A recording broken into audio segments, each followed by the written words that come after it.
I don't know why, but YouTube has been showing me a lot of videos about personas on my feed.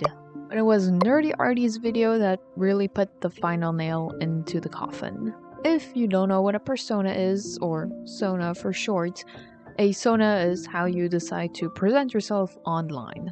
Can be a rather accurate version of yourself in real life, an idealized version, an animal, an object, a blob, literally anything, and that's the fun of it.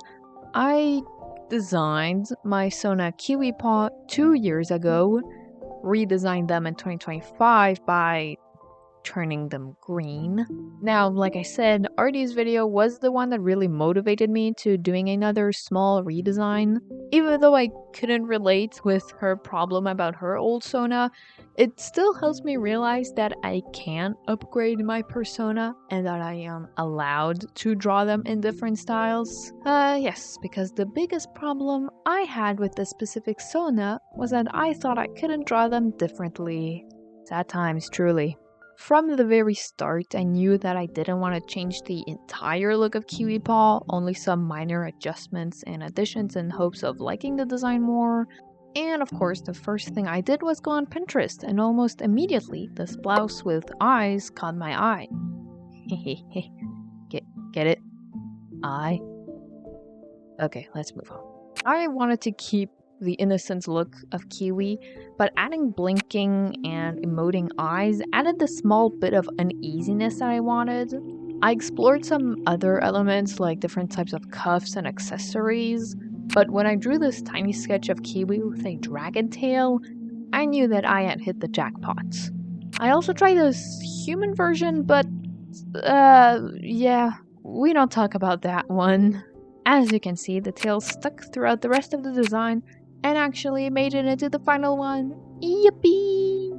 But it did feel weird having only one element that resembled a dragon, so I added these floating wings on them.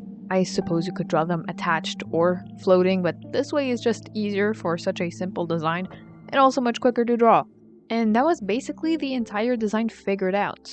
The next step was the one I dreaded the most. Making new sprites. I already knew that I wanted to remake my old ones because they looked so stiff. Oh, yeah, and I also somehow lost the original Krita file, so I couldn't even fix the coloring errors. I kept the color palettes pretty much identical. I only made the pants a darker reddish color because orange pants just looked weird, to be honest. And I leaned more towards cool tones for the tail and wings. These sprites look a lot more sketchy than the last ones, but I honestly really like it.